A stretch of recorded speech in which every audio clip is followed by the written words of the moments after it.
Hi, welcome to my channel Madhu education alerts. This is your Madhusudan. ఈరోజు ఈ వీడియోలో intermediate results వచ్చిన తర్వాత చాలామంది రీవాల్యుయేషన్ కొంతమంది పెట్టారు, రీకౌంటింగ్కి కొంతమంది పెట్టారు, అలాగే కొంతమంది సప్లై ఎగ్జామినేషన్స్కి ఫెయిల్ అయిన స్టూడెంట్స్ సప్లై ఎగ్జామినేషన్స్ రాస్తున్నారు.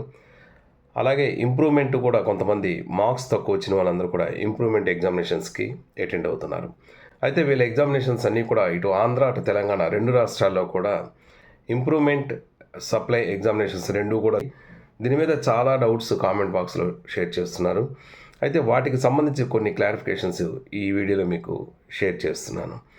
ముందుగా అసలు సప్లై ఎగ్జామినేషన్ కానీ బెటర్మెంట్ అదే ఇంప్రూవ్మెంట్ ఎగ్జామినేషన్స్ కానీ ఎవరైనా రాస్తున్న వాళ్ళు జనరల్గా ఇంటర్మీడియట్ ఎగ్జామినేషన్లో ఫెయిల్ అయిన స్టూడెంట్స్ సప్లై ఎగ్జామినేషన్స్ రాస్తుంటారు.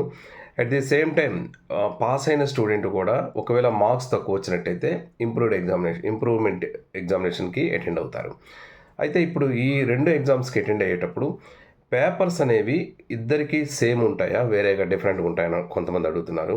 ఇద్దరికీ కూడా సేమ్ పేపర్సే ఉంటాయి. ఎందువల్లంటే మనకి యాక్చువల్గా 3 సెట్స్తో రెగ్యులర్ ఎగ్జామినేషన్స్కి వస్తాయి.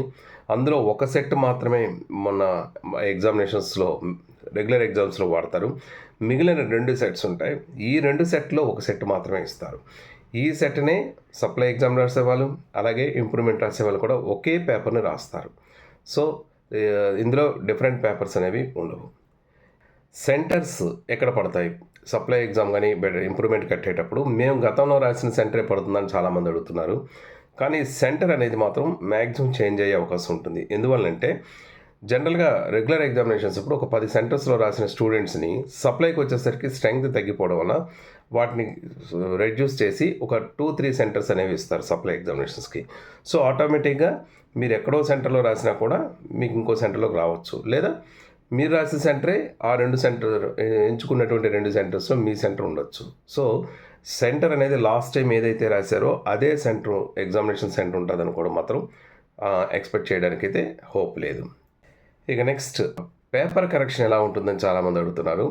రీవెరిఫికేషన్ కానీ రీకౌంటింగ్ కానీ ఈ రెండు కూడా సప్లై ఎగ్జామినేషన్స్లో రాస్తారు. ఎవరైనా సరే ఇంప్రూవ్మెంట్కి వెళ్ళేవారు కానీ అలాగే ఫెయిల్ అయిన స్టూడెంట్స్ కానీ రాసేది సప్లై ఎగ్జామినేషన్స్. జనరల్గా సప్లై ఎగ్జామినేషన్ అనేది దాని కాన్సెప్ట్ ఏంటంటే ఒక 1 ఇయర్ వేస్ట్ అవ్వకుండా స్టూడెంట్స్ని అడ్వాన్స్డ్ సప్లై ఎగ్జామినేషన్స్ కింద కండక్ట్ చేస్తారు. కాబట్టి పేపర్ కరెక్షన్ చేసేటప్పుడు కూడా సప్లై స్టూడెంట్స్ని దృష్టిలో పెట్టుకునే మ్యాక్సిమం కరెక్షన్ ఉంటుంది. సో వీలైనంత వరకు పేపర్ కరెక్షన్స్ చాలా లిబరల్గా జరిగే అవకాశం అయితే ఉంటుంది. అటువంటప్పుడు ఇంప్రూవ్మెంట్కి రాసే వాళ్ళకు కూడాను ఇక్కడ అది ఒక అడ్వాంటేజ్గా అవుతుంది. మరికొన్ని మార్క్స్ ఎక్స్ట్రాస్ వచ్చే అవకాశం అయితే ఎక్కువ ఉంటాయి. ఈ విధంగా కొంతమంది రీవెరిఫికేషన్కి అప్లై చేస్తున్నారు. సబ్జెక్ట్ ఫెయిల్ అయిన వాళ్ళు, మేము పాస్ అవుతామని నమ్మకం ఉన్న వాళ్ళు సబ్జెక్ట్ ఫెయిల్ అయినందుకు రీవెరిఫికేషన్కి అప్లై చేస్తున్నారు.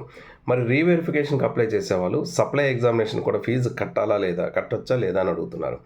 డెఫినెట్గా కట్టాలండి. ఎందుకంటే రీవెరిఫికేషన్లో ఏ కారణం చేత మీరు ఫెయిల్ అయ్యారంటే అప్పుడు సప్లై మీరు రాయాల్సి ఉంటుంది. బట్ సప్లై ఎగ్జామినేషన్ అప్పటికి ఇంకా సప్లైకి మీరు ఫీజు కడతామంటే అప్పుడు టైం ఉండదు. సో మీరు ఎగ్జామ్ ఫెయిల్ అయ్యారు అంటే మీరు రీవెరిఫికేషన్ మీకు నమ్మకం ఉంటే రీవెరిఫికేషన్ పెట్టినప్పటికీ కూడా సప్లై మాత్రం యాజ్ ఇట్ ఈస్గా సప్లై ఫీజు కూడా కట్టుకోవాల్సి ఉంటుంది. మరి రిజల్ట్స్ వచ్చేటప్పుడు రీవెరిఫికేషన్లో మీరు ఒకవేళ సక్సెస్ అయ్యి మీరు పాస్ అయినట్టయితే అప్పుడు ఈ సప్లై ఎగ్జామ్ మరి రాయవలసిన అవసరం అయితే ఉండదు. ఇది అందువల్ల రీవెరిఫికేషన్కి అప్లై చేసినప్పటికీ కూడా సప్లై రాయవలసిన వాళ్ళు మాత్రం డెఫినెట్గా ఫెయిల్ అయిన స్టూడెంట్స్ రీవెరిఫికేషన్కి అప్లై చేసినప్పటికీ కూడా డెఫినెట్గా సప్లై ఎగ్జామినేషన్ మాత్రం అప్లై చేయాల్సి ఉంటుంది.